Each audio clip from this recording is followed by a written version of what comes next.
ਅਸਲ ਦੇ ਵਿੱਚ ਇਹਦੇ ਕਈ ਪਹਿਲੂ ਹੈ ਜੀ। ਪਹਿਲੀ ਗੱਲ ਤਾਂ ਇਹ ਕਿ ਕਿਸਾਨ ਜਥੇਬੰਦੀਆਂ ਨੇ ਦਰਅਸਲ ਜਿਸ ਦਿਨ ਤੋਂ ਉੱਥੋਂ ਉੱਠ ਕੇ ਆਈਆਂ ਨੇ, ਕੇਂਦਰ ਸਰਕਾਰ ਨੂੰ ਕੁਝ ਕੁ ਗੁੱਝੇ ਤੇ ਕੁਝ ਕੁ ਜਨਤਕ ਤੌਰ ਤੇ ਇਸ਼ਾਰੇ ਦੇ ਦਿੱਤੇ ਕਿ ਸਾਡੇ 'ਚ ਪਹਿਲਾਂ ਵਾਲੀ ਤੜ ਹੈ ਨਹੀਂ ਜੀ। ਮੈਂ ਹੋ ਸਕਦਾ ਗਲਤ ਹੋਵਾਂ, ਕਿਸੇ ਨੇ ਚੋਣ ਲੜ ਲਈ, ਕਿਸੇ ਨੇ ਚੋਣ ਲੜੀ ਨਹੀਂ, ਕੋਈ ਡਾਕਾ ਤਾਂ ਨਹੀਂ ਮਾਰਿਆ ਜੀ। ਬਾਅਦ ਦੇ ਵਿੱਚ ਜੇਕਰ ਉਹ ਇਕੱਠ ਲੋਹੇ ਦੀ ਲਾਠਾ, ਕਿਉਂਕਿ ਤੁਸੀਂ ਦੇਖੋ ਕਿ ਕਿੰਨੇ ਹੱਲੇ ਕੀਤੇ ਪਰ ਕਿਉਂ ਨਾ ਚੂੰ ਕਰ ਸਕੇ ਕਿ ਸਾਰੇ ਯਾਰ ਇਹਨਾਂ ਦੀਆਂ ਧਾਰਨਾਵਾਂ ਵੱਖਰੀਆਂ ਵੱਖਰੀਆਂ ਨੇ, ਇਹਨਾਂ ਦੇ ਹੋ ਸਕਦਾ ਸਿਧਾਂਤ ਵੀ ਕਿਸੇ ਹੱਦ ਤੱਕ ਆਪੋ ਆਪਣੇ ਹੋਣ, ਪਰ ਆਹ ਦੋ ਤਿੰਨ ਮੁੱਦੇ ਆ ਜਿਹੜੇ ਕਿ ਕਿਸਾਨੀ ਕਾਨੂੰਨ ਨਹੀਂ ਸਾਨੂੰ ਚਾਹੀਦੇ, ਸਾਨੂੰ MSP ਵੀ ਚਾਹੀਦੀ ਆ, ਇਹਨਾਂ ਤੇ ਸਾਰੇ ਇਕੱਠੇ ਨੇ। ਜੇ ਉਹਨਾਂ ਨੇ ਦੇਖਿਆ ਕਿ ਹੁਣ 32 ਜਥੇਬੰਦੀਆਂ ਤੇ 36 ਰਾਹ ਹੋ ਗਏ, ਹੁਣ ਤਾਂ ਜੋ ਮਰਜ਼ੀ ਕਰ ਲਓ ਜੀ। ਫਿਰ ਉਹਨਾਂ ਨੇ ਇਹ ਵੀ ਦੇਖਿਆ ਕਿ ਠੀਕ ਹੈ ਸ਼ੰਕਾਵਾਂ ਜਾਇਜ਼ ਸੀ, ਪਰ 8 ਮਹੀਨਿਆਂ 'ਚ ਕਿਸਾਨ ਆਗੂ ਇਹ ਵੀ ਨਹੀਂ ਦੱਸ ਸਕੇ ਕਿ ਜੇ ਸਾਡੇ ਸ਼ੰਕਿਆ ਨਿਵਰਤ ਕਰ ਦਿਓ ਤਾਂ ਸਾਡੇ ਆ 3 ਬੰਦੇ ਹੋਣਗੇ। ਬਿਲਕੁਲ। ਤੁਸੀਂ ਦੇਖੋ ਕਿ ਉਹਨਾਂ ਨੇ ਦੇਖ ਲਿਆ ਕਿ ਇਹਨਾਂ ਤੋਂ 3 ਬੰਦੇ ਵੀ ਨਹੀਂ ਦਿੱਤੇ ਜਾ ਰਹੇ। ਦੂਸਰੀ ਗੱਲ, ਇਹਨਾਂ 'ਚ ਹੁਣ ਏਕਤਾ ਵੀ ਹੈ ਨਹੀਂ ਗੀ। ਆ ਚੰਗੀ ਗੱਲ ਆ, ਕਈ ਸਿਆਣੇ ਆਗੂ ਨੇ, ਡਾਕਟਰ ਦਰਸ਼ਨਪਾਲ ਹੋਰਾਂ ਦਾ ਮੈਂ ਬਿਆਨ ਪੜ੍ਹ ਰਿਹਾ ਸੀ, ਉਹ ਕਹਿੰਦੇ 5 ਮੈਂਬਰੀ ਇੱਕ ਕਮੇਟੀ ਦਾ ਗਠਨ ਕਰ ਦਿੱਤਾ ਕਿ ਆਪਾਂ ਨੂੰ ਇਕੱਠੇ ਹੋਣਾ ਪਊ। ਤੁਸੀਂ ਦੇਖੋ ਕਿ ਪਹਿਲਾਂ ਵੀ ਉਗਰਾਹਾਂ ਸਾਹਿਬ ਦੀ ਆਪਣੀ ਵਿਚਾਰਧਾਰਾ ਹੋ ਸਕਦੀ ਹੈ, ਡਾਕਟਰ ਦਰਸ਼ਨਪਾਲ ਦੀ ਆਪਣੀ ਹੋ ਸਕਦੀ ਹੈ, ਡੱਲੇਵਾਲ ਸਾਹਿਬ ਦੀ ਆਪਣੀ ਹੋ ਸਕਦੀ ਹੈ, ਰੁਲਦੂ ਮਾਨਸਾ ਦੀ ਆਪਣੀ ਹੋ ਸਕਦੀ ਹੈ, ਬੁਰਜ ਗਿੱਲ ਦੀ ਆਪਣੀ ਹੋ ਸਕਦੀ ਹੈ, ਮਨਜੀਤ ਰਾਏ ਦੀ ਆਪਣੀ ਹੋ ਸਕਦੀ ਹੈ, ਬਲਵੀਰ ਰਾਜੇਵਾਲ ਦੀ ਆਪਣੀ ਹੋ ਸਕਦੀ ਹੈ, ਪਰ ਆਹ ਤਾਂ ਗੱਲ ਸਾਂਝੀ ਸੀ ਨਾ।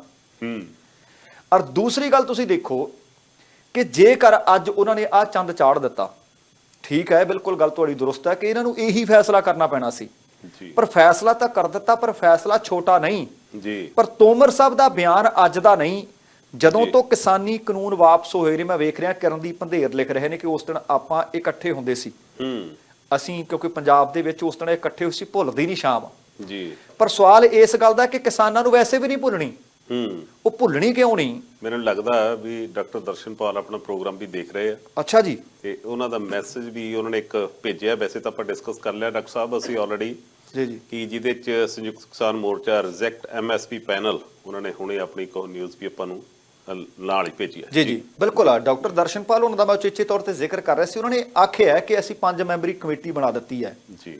ਪਰ ਸਵਾਲ ਇਸ ਗੱਲ ਦਾ ਕਿ ਜਿਹੜੇ ਰੁੱਸ ਕੇ ਬੈਠੇ ਨੇ ਜਾਂ ਰੁਸਾ ਦਿੱਤੇ ਗਏ ਨੇ, ਕਿ ਇੱਕ ਪਲੇਟਫਾਰਮ ਤੇ ਆ ਜਾਣਗੇ? ਜਿਹੜੀਆਂ ਜਨਤਕ ਤੌਰ ਤੇ ਤੁਸੀਂ ਬੀਤੇ ਕੁਝ ਕੁ ਹਫ਼ਤਿਆਂ ਤੋਂ ਗੱਲਾਂ ਕਰ ਰਹੇ ਹੋ ਕਿ ਕੇਂਦਰ ਸਰਕਾਰ ਦੇ ਉਹ ਕੰਨੀ ਪਈਆਂ ਕਿ ਨਾ ਪਈਆਂ, ਜਿਸ ਦਿਨ ਤੋਂ 19 ਨਵੰਬਰ ਤੇ 2021 ਗੁਰਪੁਰਬ ਦਾ ਪਵਿੱਤਰ ਦਿਹਾੜਾ ਸੀ ਜੀ, ਜਿਸ ਦਿਨ ਇਹ ਕਾਨੂੰਨ ਵਾਪਸ ਲੈਣ ਦਾ ਐਲਾਨ ਕੀਤਾ ਤਾਂ 378 ਦਿਨ ਕਿਸਾਨ ਉੱਥੇ ਬੈਠੇ ਰਹੇ ਆ। ਸੰਘਰਸ਼ ਵਾਕਿਆ ਹੀ ਇਹ ਪੰਜਾਬ ਤੋਂ ਸ਼ੁਰੂ ਹੋਇਆ ਸੀ, ਪਰ ਪੰਜਾਬ ਦਾ ਨਾ ਕੋਈ ਸਰਕਾਰੀ ਮੈਂਬਰ, ਨਾ ਕੋਈ ਗੈਰ ਸਰਕਾਰੀ ਮੈਂਬਰ, ਨਾ ਕੋਈ ਕਿਸਾਨਾਂ ਦਾ ਨੁਮਾਇੰਦਾ 29 ਮੈਂਬਰਾਂ 'ਚ ਵੀ ਨਹੀਂ ਲੈ ਸਕੇ। ਤੁਸੀਂ ਦੇਖੋ ਕਿ 29 ਮੈਂਬਰ ਨੇ ਪੂਰੇ ਇਸ ਕਮੇਟੀ ਦੇ ਜੀ। ਜੇ 29 ਦੇ ਵਿੱਚ ਮੈਂ ਕੱਲ ਵੀ ਜ਼ਿਕਰ ਕਰ ਰਿਹਾ ਸੀ ਕਿ 29 'ਚ 3 ਨੂੰ ਪਾ ਵੀ ਦੇਣ ਜੀ, ਵੱਟੀ ਦੀ ਹੋਊਗੀ ਕੋਈ। ਫਿਰ ਜਿਹੜਾ ਤੋਮਰ ਸਾਹਿਬ ਦਾ ਕੱਲ ਬਿਆਨ ਸੀ ਸੰਸਦ ਦੇ ਵਿੱਚ ਦਿੱਤਾ, ਉਹ ਬਹੁਤ ਮੈਨੂੰ ਲੱਗਦਾ ਖਤਰਨਾਕ ਬਿਆਨ ਹੈ। ਉਹਨਾਂ ਨੇ ਇੱਕ ਕਿਸਮ ਦਾ ਇਹ ਸੁਨੇਹਾ ਦੇਣ ਦੀ ਕੋਸ਼ਿਸ਼ ਕੀਤੀ, ਉਹ ਕਹਿੰਦੇ ਇਹ ਦੱਸਣ ਅਸੀਂ ਕਦੋਂ ਵਾਅਦਾ ਕੀਤਾ ਸੀ ਕਿ MSP ਦਾ ਕਾਨੂੰਨੀ ਆਧਾਰ ਤੁਹਾਨੂੰ ਦੇਵਾਂਗੇ, ਉਹਦੇ ਵਾਸਤੇ ਇੱਕ ਕਮੇਟੀ ਬਣੂਗੀ। ਤੁਹਾਡੇ ਨਾਲ ਵਾਅਦਾ ਇਹ ਕੀਤਾ ਸੀ ਕਿ ਇੱਕ ਕਮੇਟੀ ਬਣੂਗੀ ਜੀ, ਵੀ ਇਹ ਕਮੇਟੀ ਨੂੰ ਗੋਡੇ ਤੇ ਲਾਉਣਾ। ਤੁਸੀਂ ਕਮੇਟੀ ਬਣਾਤੀ, ਨਾ ਤਾਂ ਉਹਦੇ ਕੋਲ ਅਧਿਕਾਰ ਖੇਤਰ ਹੈ ਕਿ MSP ਨੂੰ ਕਾਨੂੰਨੀ ਦਾਇਰੇ ਵਿੱਚ ਲਿਆਂਦਾ ਜਾਵੇ, ਨਾ ਉਹਨਾਂ ਕੋਲ ਅਧਿਕਾਰ ਖੇਤਰ ਇਹ ਹੈ ਕਿ ਅਸੀਂ ਸਿਫਾਰਸ਼ਾਂ ਜਿਹੜੀਆਂ ਮਰਜ਼ੀ ਦੇ ਦਈਏ। ਹੋ ਸਕਦਾ ਭਾਈ ਉਹ ਚੰਗੀਆਂ ਸਿਫਾਰਸ਼ਾਂ ਦੇ ਦੇਣ, ਕਿ ਉਹ ਸਿਫਾਰਸ਼ਾਂ ਮੰਨਣ ਦੇ ਵਾਸਤੇ ਸਰਕਾਰ ਪਾਬੰਦ ਹੈ, ਇਹ ਵੀ ਹੈ ਨਹੀਂ ਜੀ। ਉਹ ਹੋ ਸਕਦਾ ਲਿਖ ਦੇਣ ਕਿ ਠੀਕ ਹੈ ਭਾਈ ਇਹ ਚਾਹੀਦੇ ਨੇ, ਆਹ ਚਾਹੀਦਾ, ਆਹ ਚਾਹੀਦਾ, ਪਰ ਸਰਕਾਰ ਦੀ ਤਾਂ ਇਹ ਥੋੜੀ ਕੋਈ ਉਹਦੇ 'ਚ ਦੇਖ ਕੇ ਦਿੱਤਾ ਕਿ ਜਿਹੜੀਆਂ ਇਹਦੀਆਂ ਸਿਫਾਰਸ਼ਾਂ ਹੋਣਗੀਆਂ ਉਹ ਲਾਗੂ ਹੀ ਹੋਣਗੀਆਂ। ਸੋ ਜਿੰਨੇ ਸ਼ੰਕੇ ਸੀ ਆਪਾਂ ਕੱਲ ਵੀ ਜ਼ਿਕਰ ਕੀਤਾ, ਕਿਸੇ ਨੇ ਡਰਾਫਟ ਕੀਤੇ 3 ਕਾਨੂੰਨ, ਉਹ ਵੀ ਵਿੱਚ ਨੇ। ਜਿਹੜੇ ਵਕਾਲਤ ਕਰਦੇ ਰਹੇ ਉਹ ਵੀ ਵਿੱਚ ਨੇ। ਜਿਹੜੇ ਭਾਜਪਾ ਦੇ ਆਪਣੇ ਕੋਈ ਸਾਬਕਾ ਵੱਡੇ ਵੱਡੇ ਅਹੁਦਿਆਂ ਤੋਂ ਰਿਟਾਇਰ ਹੋਏ ਹੋਏ ਬੰਦੇ ਨੇ ਉਹ ਵੀ ਵਿੱਚ ਨੇ, ਤੇ ਜਿਹੜੇ RSS ਦੇ ਬੰਦੇ ਨੇ ਉਹ ਵੀ ਵਿੱਚ ਨੇ। ਤੇ ਜੇ ਫਿਰ 3 ਨੂੰ ਇਹਨਾਂ ਨੂੰ ਪਾ ਵੀ ਦਿੰਦੇ ਜਾਂ ਇਹ 3 ਚਲੇ ਵੀ ਜਾਂਦੇ, ਮੈਨੂੰ ਨਹੀਂ ਲੱਗਦਾ ਕੋਈ ਸਾਰਥਕਤਾ ਹੋਣੀ ਸੀ।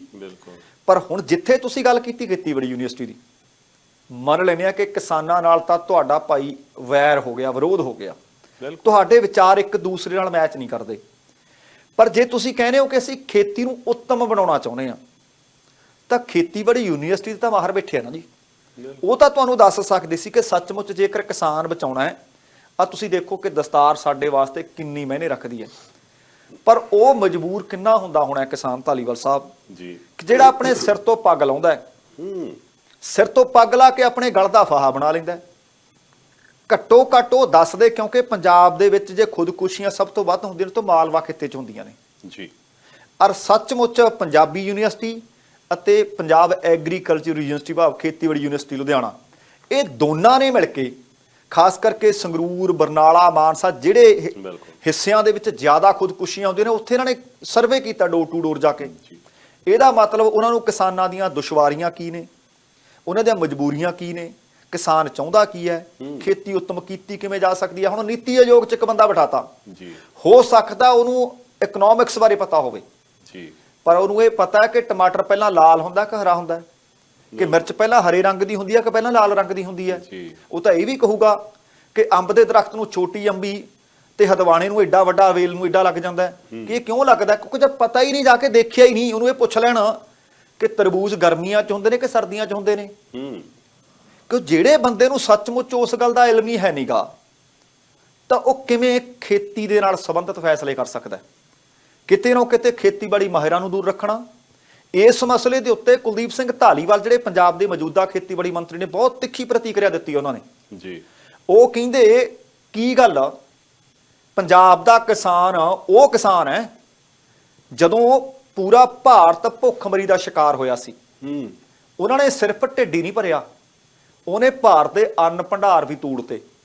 ਪਰ ਉਹਨੂੰ ਇਨਾਮ ਕੀ ਮਿਲਿਆ? ਅੱਜ ਉਹਨੂੰ ਇਨਾਮ ਇਹ ਮਿਲਿਆ ਕਿ ਪੰਜਾਬ ਦੀ ਜਿਹੜੀ ਜ਼ਮੀਨ ਸੀ, ਆਪਾਂ ਤਾਂ ਕਹਿੰਦੇ ਕਿ ਸਾਡੇ ਪੁੱਤ ਨਸ਼ੇੜੀ ਹੋ ਗਏ। ਕੋਈ ਦਾਵਾ ਕਰ ਸਕਦਾ ਹੈ ਕਿ ਖੇਤ ਦੇ ਵਿੱਚ ਉਹ ਰਸਾਇਣ ਨਾ ਪਾਵੇ, ਉਹ ਰੇਹ ਨਾ ਪਾਵੇ, ਉਹ ਸਪਰੇਅ ਨਾ ਕਰੇ ਕਿ ਉਹਦੇ 4 ਮਣ ਦਾਣੇ ਹੋ ਜਾਣਗੇ?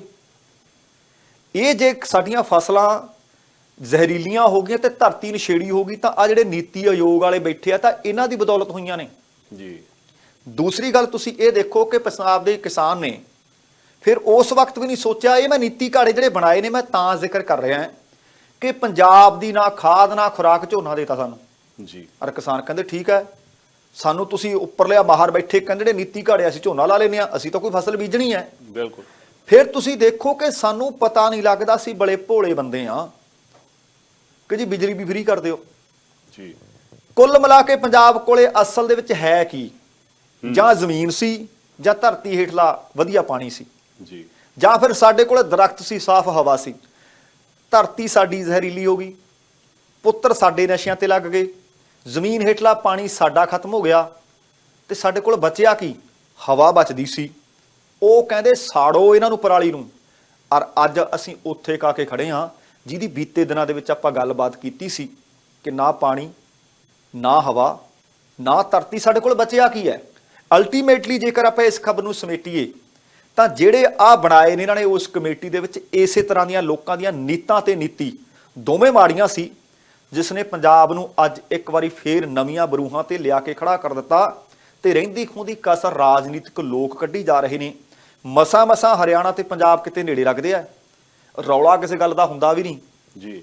SYL ਦਾ ਰੌਲਾ ਪਵਾ ਦਿੰਦੇ ਆ, ਕਿਉਂਕਿ ਉਹਨਾਂ ਨੂੰ ਉਹ ਗੱਲ ਧਾਲੀਵਾਲ ਸਾਹਿਬ ਨਹੀਂ ਚੰਗੀ ਲੱਗਣੀ ਕਿ ਇੱਕ ਪਾਸੇ ਜਾਟ ਬੈਠਾ ਸੀ, ਇੱਕ ਪਾਸੇ ਜੱਟ ਬੈਠਾ ਸੀ, ਇੱਕ ਪਾਸੇ ਸੀਰੀ ਬੈਠਾ ਸੀ, ਇੱਕ ਪਾਸੇ ਮਾਲਕ ਬੈਠਾ ਸੀ, ਇੱਕ ਪਾਸੇ ਬਿਲਕੁਲ ਅਨਪੜ੍ਹ ਬੈਠਾ ਸੀ, ਨਾਲ ਵਕੀਲ ਤੇ ਜੱਜ ਵੀ ਜਾ ਕੇ ਉਸ ਸੰਘਰਸ਼ ਦੇ ਵਿੱਚ ਬੈਠਿਆ। ਮੈਂ ਅੱਖੀਂ ਤੱਕਿਆ, ਤੁਸੀਂ ਜਾ ਨਹੀਂ ਸਕੇ ਜੀ। ਮੈਂ ਹੈਰਾਨ ਸੀ ਕਿ ਕਿਵੇਂ ਸੱਚਮੁੱਚ ਬਰਕਤ ਵਰਤ ਰਹੀ ਆ ਉੱਥੇ, ਕਿਉਂਕਿ ਆਪਾਂ ਆਪਣੀ ਜ਼ਿੰਦਗੀ 'ਚ ਇਤਿਹਾਸ ਪੜ੍ਹਿਆ ਬਹੁਤ ਆ, ਪਰ ਇਤਿਹਾਸ ਅੱਖੀਂ ਕਿਵੇਂ ਸਿਰਜਿਆ ਜਾਂਦਾ ਹੈ ਉਹ ਸੱਚਮੁੱਚ ਉੱਥੇ ਜਾ ਕੇ ਦੇਖਦੇ, ਉਸ ਲਿਖਿਆ ਹੁੰਦਾ ਸੀ ਖਟਕੜ ਕਲਾਂ 0 ਕਿਲੋਮੀਟਰ ਬੁਰਜੀ ਲੱਗੀ ਹੋਈ ਹੈ। ਅੱਗੇ ਜਾਓ, ਉੱਥੇ ਲਿਖਿਆ ਬੱਦਣੀ ਕਲਾਂ। ਯਾਰ ਸੋਚਦੇ ਆ ਕਿਆ ਬਾਤ ਹੈ, ਉਹ ਟੈਂਟਾਂ ਦੇ ਵਿੱਚ ਕੋਈ ਪ੍ਰਸ਼ਾਦਾ ਬਣਾ ਰਿਹਾ, ਕੋਈ ਵੰਡ ਰਿਹਾ, ਔਰ ਕਿਸੇ ਨੂੰ ਕੋਈ ਦਰਾਇਤ ਨਹੀਂ। ਦੂਜਾ ਬੰਦਾ ਆਉਂਦਾ, ਚਾਹ ਹੈਗੀ, ਉਹ ਕਹਿੰਦਾ ਤੂੰ ਗੱਲ ਕੀ ਕਰਦਾ, ਤੂੰ ਚਾਹ ਦੀ ਪੱਤੀ ਨਾ ਲੈਣਾ, ਆ ਦੇਗਾ ਰੱਖਿਆ, ਦੱਸ ਕਿਹੜੇ ਟੈਂਟ 'ਚ ਲੈ ਕੇ ਆਉਣਾ ਜੀ। ਉਹ ਚੀਜ਼ਾਂ ਜਿਹੜੀਆਂ ਭਾਈ ਭਤੀਜਾਵਾਦ ਇਹ ਵਰਤਦੇ ਰਹੇ, ਉੱਥੇ ਉਹਨਾਂ ਨੇ ਦੇਖਿਆ ਕਿ ਯਾਰ ਇਹਨਾਂ ਨੇ ਤਾਂ ਹੱਦਾਂ ਸਰਹੱਦਾਂ ਮਟਾਉਣ ਦੀਆਂ ਗੱਲਾਂ ਕਰ ਦਿੱਤੀਆਂ, ਜੇ ਆਹੀ ਗੱਲ ਆ ਗਈ ਤਾਂ ਸਾਡੇ ਗਲਾਵੇਂ ਫੜ ਲੈਣਗੇ। ਬਿਲਕੁਲ। ਇਹਨਾਂ ਨੂੰ ਲੜਾਓ। ਤੇ ਆ ਕੁਝ ਇੱਕ ਜਿਹੜੇ ਕੱਚ ਕਰੜ ਰਾਜਨੀਤਿਕ ਲੋਕ ਨੇ, ਮੈਨੂੰ ਲੱਗਦਾ ਕਿ ਉਹ ਫੇਰ ਉਸ ਪਾਸੇ ਨੂੰ ਹੱਲੇ ਕਰ ਰਹੇ ਆ ਕਿ ਇੱਕ ਵਾਰੀ ਹਰਿਆਣੇ ਨੂੰ, ਪੰਜਾਬ ਨੂੰ ਫੇਰ ਲੜਾ ਦਈਏ। ਪਰ ਤੁਸੀਂ ਇਹ ਦੇਖੋ ਕਿ MSP ਪੰਜਾਬ ਤੇ ਹਰਿਆਣੇ ਦੇ ਲੋਕਾਂ ਨੂੰ ਤਾਂ ਵੱਧ ਮਿਲੇ ਘੱਟ ਮਿਲੇ ਮਿਲਦੀ ਹੋਈ ਹੈ ਜੀ। ਇਹ ਮੈਂ ਕਿਸਾਨ ਆਗੂਆਂ ਨੂੰ ਵੀ ਇਹ ਸੁਚੇਤ ਕਰਨਾ ਚਾਹੁੰਦਾ ਕਿ ਤੁਸੀਂ 32 ਕਿਸਾਨ ਜਥੇਬੰਦੀਆਂ ਦੀ ਮੀਟਿੰਗ ਕਰ ਲੈਣੋ, ਜੇ ਅਸੀਂ ਆਹ ਫੈਸਲਾ ਲੈ ਲਿਆ, ਜੇ ਤੁਹਾਡੇ ਨਾਲ ਆ ਕੇ ਉਹ ਸੰਘਰਸ਼ 'ਚ ਕਿਤੋਂ ਵੱਧ ਤੇ ਕਿਤੋਂ ਘੱਟ ਲੋਕ ਜੁੜੇ ਸੀ, ਮੈਨੂੰ ਲੱਗਦਾ ਕਿ ਕਿਤੇ ਨਾ ਕਿਤੇ ਇਸ ਗੱਲ ਨੂੰ ਵੀ ਇਹਨਾਂ ਨੂੰ ਸਮਝਣਾ ਪਊ, ਵਿਚਾਰਨਾ ਪਊ ਕਿ ਸਿਰਫ ਹਰਿਆਣਾ ਤੇ ਪੰਜਾਬ ਦਾ ਹੀ ਕਿਸਾਨ ਨਹੀਂ, ਬਾਕੀਆਂ ਨੂੰ ਨਾਲ ਤੋਰਨਾ ਪਊ। ਸ਼ਾਇਦ ਜੇ 378 ਦਿਨ ਬੈਠੇ ਰਹੇ, ਜੇਕਰ ਕਿਤੇ ਯੂਪੀ ਵਾਲਾ ਕਿਸਾਨ ਆਗੂ ਉਸ ਦਿਨ ਅੱਖ ਚੋਂ ਅਥਰੂ ਕੇਰ ਕੇ ਨਾ ਇੱਕ ਵੰਗਾਰ ਨਾ ਦਿੰਦੇ, ਰਾਕੇਸ਼ ਟਕੈਤ ਉਸ ਵਕਤ ਮੋਰਚੇ ਨੂੰ ਸੰਭਾਲਦੇ ਨਾ, ਸ਼ਾਇਦ 378 ਦਿਨਾਂ ਵਾਲੇ ਮੋਰਚੇ ਦਾ ਸਰਕਾਰ ਪਹਿਲਾਂ ਭੋਗ ਪਾ ਚੁੱਕੀ ਹੁੰਦੀ। ਮੈਨੂੰ ਲੱਗਦਾ ਕਿ ਹੁਣ ਸਾਰੇ ਕਿਸਾਨ ਆਗੂ ਥੋੜੀ ਬਹੁਤ ਸਿਆਣਪ ਤੋਂ ਕੰਮ ਲੈਣ, ਇੱਕ ਦੂਸਰੇ ਦੇ ਉੱਤੇ ਜਿਹੜੀ ਬਿਆਨਬਾਜ਼ੀ ਉਹ ਕਰਨ ਤੋਂ ਗੁਰੇਜ਼ ਕਰਨ। ਨਹੀਂ ਤਾਂ ਕੰਮ ਜਿਹੜਾ 378 ਦਿਨ ਚ ਨਹੀਂ ਸੀ ਕਰ ਸਕੇ, ਘਰ ਭੇਜ ਕੇ 8 ਮਹੀਨਿਆਂ ਸਰਕਾਰ ਨੇ ਕਰ ਲਿਆ ਜੀ।